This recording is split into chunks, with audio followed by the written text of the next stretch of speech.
السلام علیکم. آج کی صبح سب کو مبارک ہو. اور میں نے صبح صبح ایک کانڈ کر لیا صرف روٹی نہ بنانے کی خاطر. میں نے رات والی روٹی اٹھائی, توے پہ پانی ڈالا اور میں نے کہا یہی گرم کر کے ماما کو دے دیتی ہوں. پر یہ مجھ سے سارا بڑا ہو گیا. پر میری پیاری ماما نے پھر بھی یہی کھایا.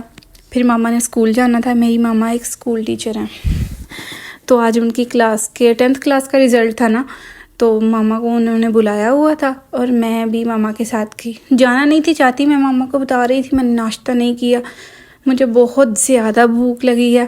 پر ماما کہتے ہیں بچوں کے ساتھ آ جاؤ, بچے خوش ہو جائیں گے, ابھی تم نے واپس آ جانا ہے. تو بس میں ماما پاپا چل پڑے سیالکوٹ کی طرف. ہم لوگ گئے موٹر وے سے تو بہت زیادہ آسانی ہو گئی ہے. اب تو 20 منٹ میں سیالکوٹ, پھر 20 منٹ میں ہی واپسی. مزے ہیں اب تو, لیکن بچوں کے ساتھ تو نہیں اتنے مزے ہو سکتے. بچوں کے پہلے ہم نے فیڈر لیے, پھر ان کے لیے میں نے ایپل بھی لیے تاکہ ان کو رستے میں بھوک لگے تو انہیں وہ بھی دیں. خیر صبح کا ٹائم تھا, موسم اچھا تھا اور بچے بھی بہت خوش تھے کہ گھر سے باہر نکلے ہیں, شکر کیا ہے. اسی وجہ سے میری ماما کہہ رہی تھی کہ بس بچے خوش ہوں گے اس لیے آ جاؤ, نہیں تو پاپا اکیلے بھی لے جاتے, پر پاپا نے ڈرائیو کرنا تھا تو بچوں کو کون دیکھتا. تو اس لیے میں بچوں کو لے کے پیچھے بیٹھ گئی تھی. ان ساری جگہوں سے بہت یادیں ہیں, ان سے ہم بہت دفعہ گزر چکے ہیں. اتنا پیارا مجھے سیالکوٹ لگتا تھا, مجھے لگتا تھا ہم کبھی سیالکوٹ چھوڑ ہی نہیں سکیں گے. پھر میری شادی ہو گئی اور پھر میں چھوڑ کے چلی گئی, کیونکہ میری شادی بہت دور ہوئی, اسلام آباد سے بھی آگے.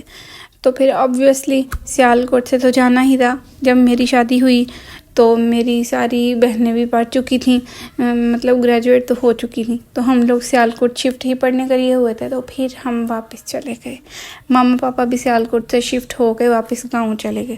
اس لیے اب ہمیں گاؤں سے واپس سیالکوٹ آنا ہوتا ہے جب کوئی کام ہوتا ہے.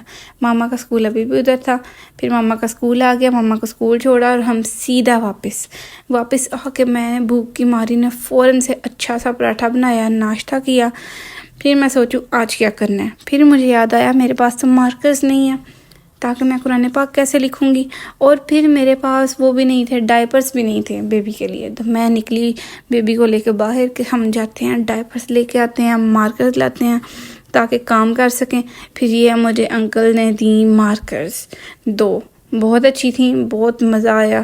مطلب میرا بیٹا تو بہت خوش ہو جاتا ہے, اسے خوش دیکھ کے تو میں مزے میں.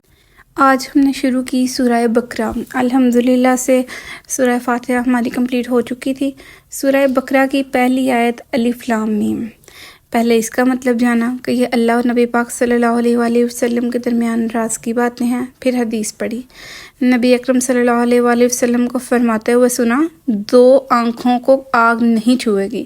ایک آنکھ جو اللہ کے خوف سے روئی, اور دوسری وہ آنکھ جس نے اللہ کی راہ میں پہرا دے کر رات گزاری. پھر فرمایا جس نے اللہ تعالیٰ کو یاد کیا اور اس کے خوف سے اس کی آنکھیں اس قدر اشکبار ہوئیں کہ زمین تک اس کے آنسو پہنچ گئے, تو اللہ تعالیٰ اسے قیامت کے دن عذاب نہیں دے گا. ماشاءاللہ, مطلب ہم کتنا فضول میں روتے رہتے ہیں, اس نے یہ کیا میرے ساتھ, میں نے یہ کیا, مجھے یہ نہیں ملا, مجھے اس چیز کی کمی ہے. ہم نے کبھی سوچا ہی نہیں ہے ہمیں جس کے آگے رونا چاہیے, ہمیں جس کی قربت حاصل کرنی چاہیے. اگر ہم اس کے ساتھ ہو جائیں تو ہمیں دنیا کی کسی چیز کی ضرورت ہی نہیں رہے گی. صرف اللہ ہی کافی رہے گا ہمارے لیے. ہمارے لیے تو یہ آیت ہی کافی ہے, حسبنا اللہ و نعم الوکیل. میرے لیے اللہ ہی کافی ہے. اللہ ہم سب کو ہدایت دے اور ہدایت کے راستے پر چلنے کی توفیق بھی دے. آمین ثم آمین. آج کی ویڈیو یہیں اینڈ کرتے ہیں, کل پھر ملیں گے انشاءاللہ.